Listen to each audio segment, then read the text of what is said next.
Yeah, Eddie Murphy used to do a bit about that, about his mother taking off a shoe like a boomerang. Yeah. Yeah, mothers used to beat their. When I was a kid, yeah, mothers beat their kids. My mother used to just line us all up, and you'd just be standing there waiting. My dad saved the paddle from his fraternity. I used to hide that thing. And you'd move, and she'd miss and hit your lower back of your legs, and you'd reach back and get hit in the knuckles. It was the fucking worst. It's the worst. Your parents, have you ever talked to them about being spanked? No, because I deserved like 99% of them. There was only one time my brother said that I kicked my other brother in the face, which was against the rules. If you hit from here down, it was considered working it out amongst yourselves. I used to do a bit about this. So I kicked him in like the chest. My brother said I kicked him in the face. My mother was getting ready for work, and she had one of those big 70s brushes, like the mirror on the wall ones. Yeah. And she wound and I ducked, and she caught me right in the middle of my shoulder blades, and it was plastic, so the thing burst. I went down, and then, like, this is how frugal people were back. I mean, we were living in a fucking duplex, so she just kept the brush part. You know, like when black guys try to get waves, you know that little thing that they were? That's what she just brushing her hair like that. And I'm telling you, like 8 years. And for 8 years, we got to laugh at that. Anytime I'd come in, you know, when she was brushing her hair, I'd be like, hey, that's a nice brush you got there. And she would just laugh, knowing that it was the way it was, because she tried to hit me over the head with it. So, I don't know. We've never hit our kids. I take that back. I take that back. Leanne spanked Isla one time. One time. She was jumping on this kid deserved it. I wasn't there, but I had a theory. And my theory was that Leanne did it because her family was around. And her family was a bunch of, her family was the hitting type. They still spank. They still spank where they live. And so my wife's family is the hitting type. I like that. Yeah. So Isla was jumping on the couch at the lake house in her bathing suit, and one of Leanne's aunts was like, "Now you need to get that kid to stop. There ain't no jumping in no wet bathing suit on that couch." Leanne's like, Isla, don't you disrespect that furniture like that." And Isla looked at her, she goes, "Get off that couch." And then they grabbed Isla, they took her down, and they said, "Hey, look at that couch. You don't disrespect that couch by jumping in a wet bathing suit." And Isla looked at all the aunts and Leanne, turned around and spit on it. Oh my God. They fucking spanked her. Yeah. I was on the road, and Isla called. We get on the phone, and they get on the phone, and Isla whispers, "I got spanked." And I went, "What?" And I lost my shit. So I've never hit our kids. Right. Leanne's like, dude. There you go. There's one for hitting your kids. You don't hit your kids, they end up spitting on the couch in front of company. Fucking spit. One of my favorite stories. That sounded like WWE, like the beginning of some bit to set up a championship fight. Let me tell you something, brother. Would you spit on my couch? Come this Friday. We were kids. There was this kid, Louie Fagan. So I grew up with the Fagans, right? What? Patrick and Louie Fagan. Patrick and Louie Fagan were like F-E-A-G-A-N. Oh, okay. Irish, hardcore Irish. I thought you turned a slur into a verb. No, Fagan. They were Fagan. What are you doing tonight? I'm Fagan. Oh, Bill, if you had grown up with us, we would have used that immediately. I didn't even think of that. Oh, I already immediately felt bad for him. I go, well, there went his childhood. They're like literally how far he dropped down in the draft of when he picked for a prom date with that last name. So, poor bastard. It's just not fair. Patrick's at school. Louie's younger, and they have a microphone on the stage, and Patrick's mom's helping out at school. And so Louie, younger, not in school yet, grabs the microphone and starts singing in the microphone. And one of the nuns comes up and grabs the microphone, puts it in the thing, smacks him on the hand and says, "Don't you touch that microphone." So Louie goes up, grabs the microphone again. The nun goes away, grabs the microphone again, starts singing. Now the whole school's watching, right? Whole cafeteria kids are watching. Nun grabs the microphone, puts it on the floor, doesn't put it back in the thing, lays it on the floor, and says, "There will be hell to pay, Mr. Fagan, if I come back and you touch this microphone one more time." He's setting him up for a kick to the chops. Nun walks away. Louie Fagan waits, gets on the stage. Marine crawls over to the microphone, lays his head next to it, and goes, "Sister." What did she do? Oh, lost her fucking shit. I laughed. Well, I mean, Bill, that story happened 40 years ago, and I still remember it. I guarantee if his last name was Johnson, he wouldn't feel the need he had to do that. He needed a rep. He had to be the crazy guy.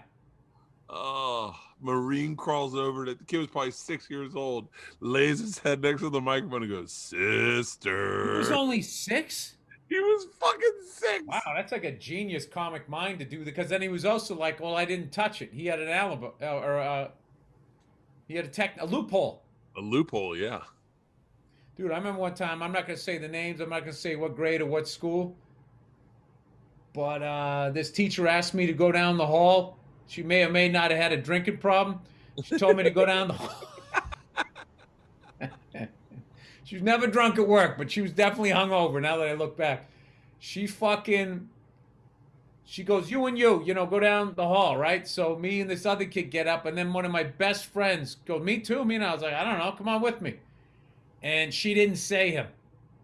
And she came storming out. She goes, I didn't say you. And she grabbed him by the back of his neck, dug her nails in, and threw him. Where he did one of these where he almost fell down.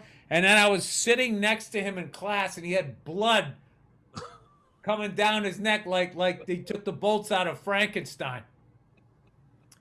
And I don't know, you could do shit like that. The kid could like leave home with a perfectly good neck and then come home.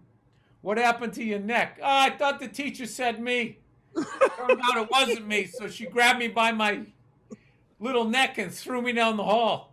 I remember him crying at his desk. Oh, man. Yeah, and I fucking hated my teacher because that was like my best friend. I fucking hated her, and I was just like, I don't know, I kind of solidified, was getting to like the whole like, where you're really realizing that adults did not have their shit together. Oh. Just because they had a car and they could fucking, stay up as late as they want, eat whatever they want. You think they have all this freedom that they're these fully developed people.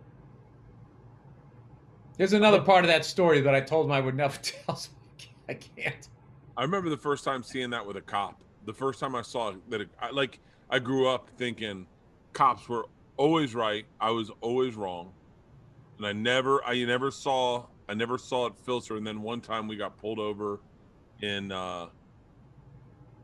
Georgia, and man, I remember he took my license and cut it in half with a knife, and I went, hang on, I don't have a license anymore.